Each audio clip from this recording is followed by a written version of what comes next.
Matiang YouTube channel ithlir me ka wangin lom thu kan hrila che kan channel hi ilola subscribe lawani chuan khonga in min subscribe sak vela notification bell icon click la all kha thlang bok la kan channel a thil thara oma piangin ilo thenghal zel theidon ani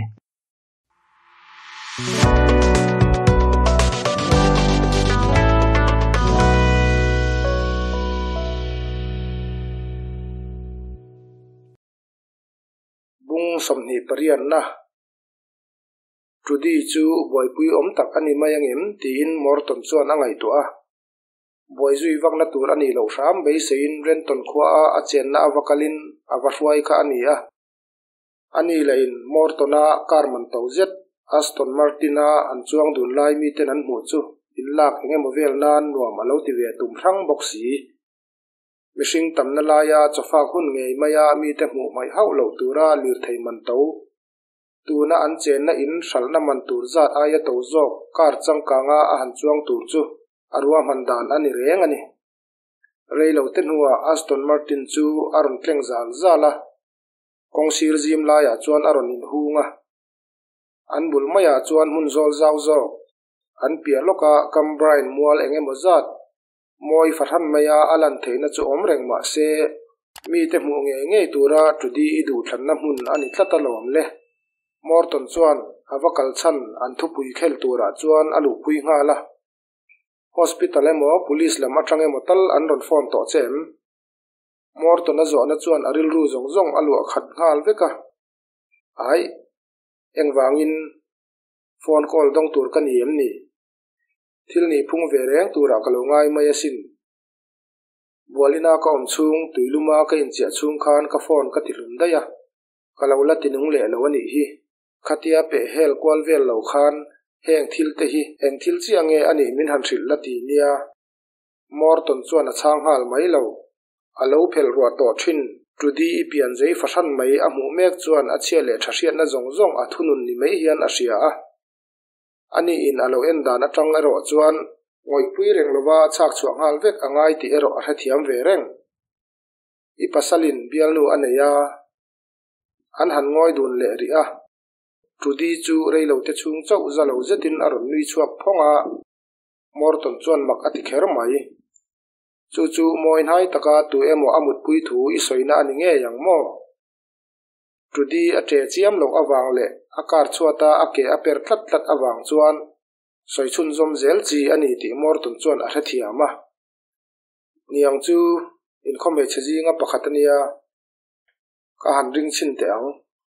anun na chantu mai cha sambuangi kha ani nge yang mo engtin nge isian mai thei zo karing dik ve mai ania Trudy chu alandan angot aya fingle angai na khazet chi ani ti morton chuan ama le ama ahan insil non le ri a mi tu poin nam nula paljam han tum vai te se anti swal ti anin sharang khopang do theina le hria thiam na a kha mek lai chu angai ti morton chuan hailo enga po chu ni se mi padang laka au re lai a pasalin awanang ta si ani kha nui chungin Trudy chuan min bol vel lo mai te alo ti du leka a phura ni ti morton chuan a hriat chian em awangin in sum karna po nei lewin a chun zom le ta zela a thatem ni a tu zonge a soiti reng morton chuan a hrethiam lova Williams chuan balham a thatem ti in a zot nge chu mi ep chia chu a zot ti po a hrethiam bik lo ele Williams khan akap nge ya a thela lom phiang sen chuan le kha ni mai Trudy te ang hi zong ani ang hi chuan ril ru thlak ti vel thuar tham hi chu korban tlon the ang vel chawa anga yani hi ti in morton chuan alo chhut vela aka fulo po ani thei ma se lungtuma alu a chhut ero ani nge in karing ti in morton chuan a han thil fi a engtin nge ani ang mi chhoi lutukin chu tiang te ati theya jim chu ain thla da le ani nge don chu morton chu anir soka apasal laka aril ruput mang chu tika warong chu ni ma se apasal theina ero atheu neu lo ti a chiang minaranin chu timaya an chung tlak thei chu aring thei ngang lo wani thanga chua theina na pui turin komton a omalom ngai tu angial nuwa ngai tu chuak ang main jim chu adam chuakin tin a han zota hirve tak chu ni nge yang chuti chu engkim a thazongin akal thei don awani mele he nu hian a pasal chu thinge se adu ani chian hi tin morton chuan angai tu a ani lo ve thei tho bok ani lo na chan tur om ka va thiam ve lo ve adam kho chuak ani po in ramro pui kan thleng dun to tho om si a ba ka chutiang thil zo zai chuan anor le tet tet anga ram hnuaya huize na in khai turin anor kal le thowang morton chuan a han en he ho a chuti tak maya leinan na atla chamju mak ati hle ani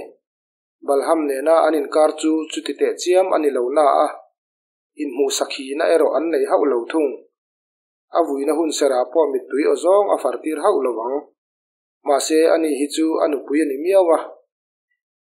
wan duai thlak deuh maiin mason na a om tlatani tin ngai that lo hmel zetin morton chuan a soya eng thu chu nge moi soile eng lawania izon mu zo lo flim kha ila hereng emo chu mi burbun vek tum lo la ani mai chu zon lo na lai reng reng ka nei leinem morton chuan chutia thuzai zap haulawa adem zonga ngai thei tura a han soita chu ain thiam lo ve hle a tuna takhi chuan he phung puinu hi artui angmaya ke thei doma adom angai ani ti ain sil thar le mol mol angai le pek to ani I thei to pi chhuati ka hria alom du lai dem na rong kaya ngai thei tura soikha ka tum lok dan ani mi alowania tudi chuan mi ver ver pa in abal hlapai chu a han sum sak vela akutin aron de lek po in ani la alo so sang man mo le pek to a asai lum pai lai pani te chu na zet hian a tham sak ta thuta morton chu a tre zui ngal rong rong mai do theina katlak cham ma hian heta ilo kal chan hi min thil wat ro khatia du lai tia mi ko le wai chuan hei hi ka phi thlam hi amayang tia soi chungin tudi chuan ti dam tum ni om tak hian sai lum pani te a khoi dan chu a han ti dang lama ole ole in sum deute pathian mingin ka nge na che mani pasal hual te khatin an ngai sangai hleinem tin morton chuan alo chang thuaya aril ru ero chuan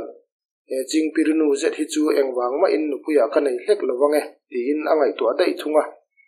engkim a felteka anin nei thul ani thu a han thil tur chu asuang to zong ringot po in athawa aman thei hialani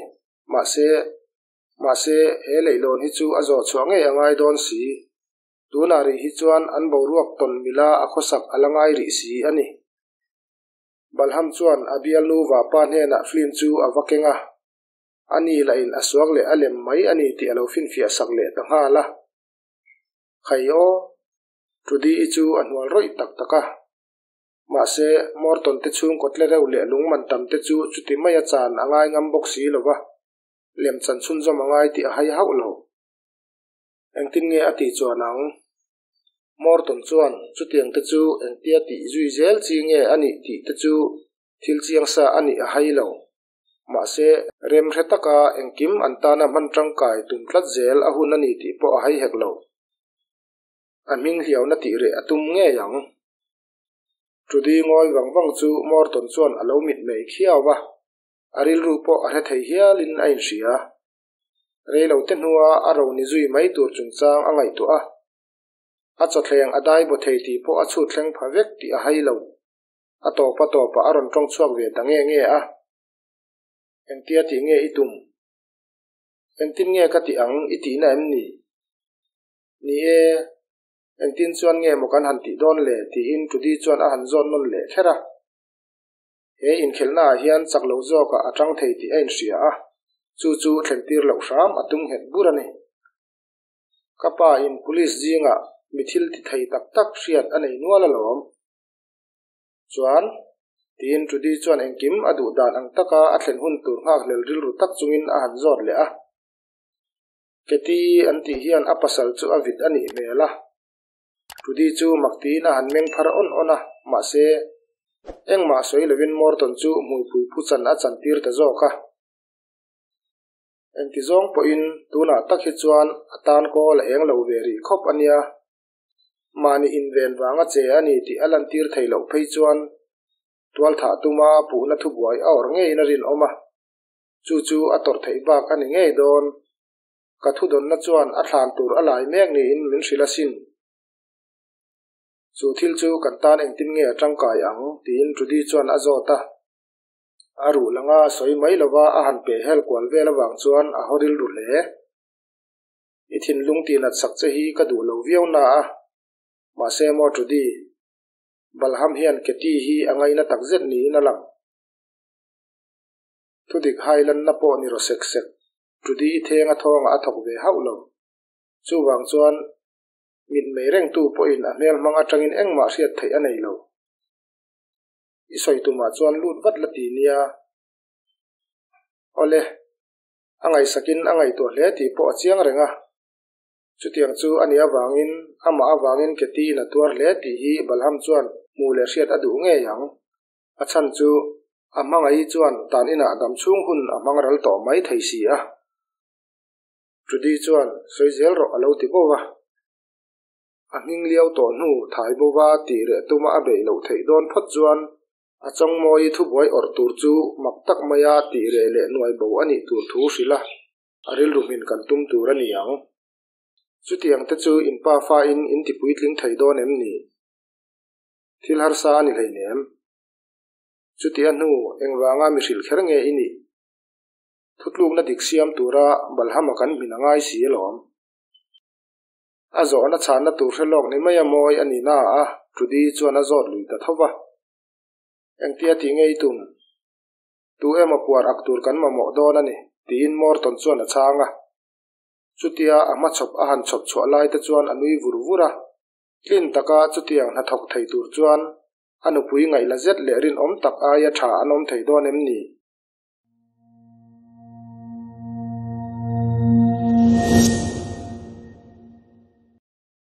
bung somni pakwana English hospital chuan ramripon atanga ron phurthlen enkol ngai dam lo pani hi an neya thiam bel takazir chuak te tan ero thil hau tak ani than pa haulo apakhat jok chu thilawar wangena chuaka alua hliam nei ma se apem hlekamoti mai tur chau hi ania athuak ati chiat lo ba ka damdoi in an ron thlen pui ma in a har chuak le man to le ngal pakhat jok po chu wan nei takani alan dan mai ain aliam chu athuk lawa ataksa chungril lama thilpoi tak khoi chiat pakhat ma anei heklo athipu zel tur ven le awai swal lo na tura en kolangai ti thu mai ani tunari hi chuan hengdam lo pani te din mun hi ngai thathlak tak ani ri ome son ero chuan awan nei na om reng reng a muthiam ve lova anu puina buma tha atuma a hlo cham le ngal police ten thu boy an or tir nge anga anui za thlak te chiam lo mai thei ani na taka chuan ani hi chu pindan danga uluk taka police ven hin na hnuaya da le en kol ani a avi tu chu tu po ni se chui chwa lo le la hriat chian lo ani a tha nge tum tang se chutia man lawa mi puijinga ala omreng awang chuan film khur alangai ri deuh mai ani chutia son om na pindan kongkhar chu police in uluk taka alo ven thlat awang chuan komton chu a hril a hai kher mai mor to na ruwa manna atlol lo nan chuan he chhorna om lo pa puiro hi abiak nge angai si chuti chung chuan komton chu thil man zung zung chi le ama son zonga thil kalpui zel theimi ni a in nga in ai chuang hle thunga hospital pia deuh maya phone zorna dor chu apana mi biak apianga sum choi zel ngai chi mamo nai na ur thluk wang hrim a man chi ro tlak lem lo tak hi avaleya mi biak na na man mai thei turin a han pwa cha fel diama damdo in lamboka valen le in atei hoi vel mai maya arwa manna ti puitlina aom theina na ama pui thei tu tur ngai cha ngani ami thlan chu damdo in kalpo na kongkhar veng tu latlei rol tak hi ania damdo in dan zam kala mani na big bo sana mezia zurtura atei chuak chu komton hian awa mufu hlau mai hi ania nelom zeta bia in komton chuan a ha thlak bokang mo ti in a han zota alampana local pa in chei uluk zet a mu chuan kongkhar veng tu chuan tu dang ni lovin damdo in thu nei tu te zinga tu ber emo ril ru hreom taka aom theina na ron zil nek tu tura riak alo ngai mana chutiang ozong alo ni lowa amazing zugruk la manin aom hek lo boka chu wang chuan ama ron bitu chu nel sarin alo ti pui ve mai ani helai mun hreom taka hi chuan reilo te ha dam na hun po ka nei theimi alo thin chu ani hi ka hre thiam che lom kapu po hi boina tham tak ani ve boka sin pa hausa zet mai thuak aya sum nga zok hi ani a chin fel ngai boina hi min siam sakreng mai ani a phurom hle mai engang boina nge ni hloma ti in kongkhar veng tu chuan a han zota eng chungchang po ni se ni tum toina atan ti in angai thadu tho thawang ti tura min du ka han thriat chuan mitir bo wa du hrim hrim ani don hi ka ti mana au nau pa fa pain vi na hliam atwara chu heta hian en kol mek ani a tia soi pa in kom ton chuan dam do in chu ako ka a tha zelem ti hriat adu awangin min ron tira lom mole chu tiang ani te chuan eng aya nge ama chu heta ron kala aron chian mai lo ni chi e chu tiang te chuan ati boi thei top na eng wanga mi ron tir zo hlau nge ani ka thei hlawa hriat chik du na chuan aril ru amin ne le ti hriat takin kongkhar veng tu chuan eng wange ni a ti na lo zon hal bara police te chuan an lu tir don reng lo ti a hriat wang lek hi alo ni a akuta chemte a hum lai police ten an phok man si alom le ani tak chu isoi chu ka hria alom chhong thum na khian en colony a kongkhar pona dingin police in an veng take nia kapu chuan hei hi leiturin min ti a tia soi chungin kom ton chuan a jacket itte atangin a phone lei thar chu a han phora hei hi peturin min ti a ma se kalut theimi a si lawa ani tak chu I boina chu ka hra thiam mai ka pek ai min pek sak thei bik lo to pang tiro pui cha chu du hle ma ila min roi tu ten ka thil ti an man chwa chuan chu ti hlau chu ka ni mai chu tiang thil te chu boina tur om hlei lem kapu chuan a sian so tur chu cheng sang ni tala asa na ngai ti na ani maya cheng sang ni a chu rol thar chuan a mela phurna na sajat alan tira wang chuan kom ton chu alung oi ta hle mai ani niang chu le kan thuak aya sum nga pa chuan he phone hi a u nau pa fa pa hne na ka pek thei chuan cheng sang ni min pek tur thu min tiam alom ka soi mai thiam chi alo na a kanin sem et mai don lom ni chu rol thar mel chu a hlim le zuala phone ka pek wang ngotin cheng sang khat min hlo tir don ti na mo te reng mai chu mai chuan ina a man zo vele he phone hi ita tur ani hlen hal mai don le hal mule kom ton chuan poisa in thwa tun chhanel nol chu a han phora rol thar chuan mit talek lekin alo thlir dau dawa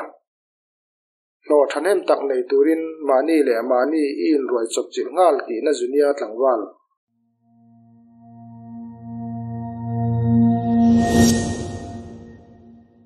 bung samthum na Son Williams munna pindan lan theina thlengin Compton chuan kongkhar veng tu pa chu a chom chowa athurwal pui thei nge ani ti fianan Compton chuan khaile ti tur chu I hria tiro ti ina han zota boina om lowang tia chan pa in chu rol thar chuan asum ane ipte chu a han chul thuak thuaka a phei cham man chu a chhun mu mang mai ani lo ti hriat tuma in soi har ang ma zok o masin a tha kalau enjui reng che anga pindana ilut felta ti ka hriat vele kapu chu kalau hril nga lange kongkhar veng tu chuan athil ken lu tur thuk moina atana bungro poimo ni om tak a ken nen chuan chu pindan lam chu apan ding tanal nala nimin mai khan herol thar hian henglai vela hian damdoi in na thok tu te a chhai kwal vel zara zalen takin a veisek bok ti police duty chuan ala hrenga chutia a mel hria to hnu nge mai William samun na khum siam thatna a tho a tul thu aron thil chuan ID po chu alo thlir sak thuak chawa pindana kongkhar veng tu alu chuan son chu muzang thal chunga ceiling lo envel mai lai chu amu a hei hi karon ken che asin u nau pa I patian he na tanga I present don ani hi ti in a phone ken lu chu son chu a han pe a ingai to boy map lovin son chuan alo lamaya eng I ti chu ni mo chu kawngkhar veng tu rol thar chu thlawk borang tura hrawng hmal hret hi a tum man zuawa mahse a phone ken lai chu a ron rit a si a chu rol thar la chuan chhang hal wat turin zai zirin a lo hrila angaina a hrelo tak zet mahse hril ani angin phone chu a chhang ve tamai boka Williams mo tungei ni a nangma veng tu angel mole engtina inbiak theina hun kan nga lawa chu wangin ngai thla uluk hlero balhamalak atanga ron chan chuak tu che kha kan ni a isilai thuruk sak tu che po kha ke ma hi kan ni chu wangin ron in lar le thut turin idu karing lo chu wangin uluk takin ngai thla ang che son chuan han hnial atum buai lo chu wangin komton bok chuan a chhun zom le ta a tangdun kan ni hreng la he thila hian at iso ani ngot lo chuan engkima fel le vek mayang iti tur om chhun chu ngoi reng ani mai police ne na engma hril lo tur ti na ni chu hrethiam em tong hun le soi hun chu karon hriat tir mayang che engtin mo kati anga kawngkhar veng tu la chuan anin berei to ti in alo ngak hlel to na samei thunga abung roken lu te chu mangni om fashanin lem a han chang le ri a athil pek lu tak ne na kalbo thoi thoi chu angak vel to tak zetani pathian zara a chhun tu jok ni lovin chhun liam jok in lawa ilana lu tuka eng han soi zia jang ilani loti an hriat thei turin lemi chang mei do na lom har lo lu tuk kan pani atan hun tlem te tal chu kan siam belanga yania chutianga kan ti thei phot chuan inu pui le abial pa hi kan phi ok nge nge do na chu chuan akele ol tir don che junia baka lom thu soina ang zia zangin tangkasum thanem tham tak asum fai nga tin min roi tu ne na tangin i dong bokang ma se soyang chuan ti mai ro Williams isiamo tuna chuan i phone kin kha rol thar kha pe to ro le son chuan angai na hello hle ma se hrilani ang chuan phone chu rol thar rang taka pindan chhuwa san thoi du tu ne na chuan a pe ve mai boka aswang to na khovela lilu theitura afala nutchi ani vele son chuan thilom zia chu a han ngai to len niala atopa chuan athuzom meilo chu du thlan tur dang nein ain hrelawa baka tlowe tak chu ni in ain hreve hrim ani damlo na tak ang maya mut hle tu hne na ma eng chung chang ma soilo ani mai ruam han na chu eng po ni se chutianga om chu atan thil har satak ani lo ve kher em la taka kawngkhar veng turol thar chuan in kalpona top lam chu apan ding le tanal nala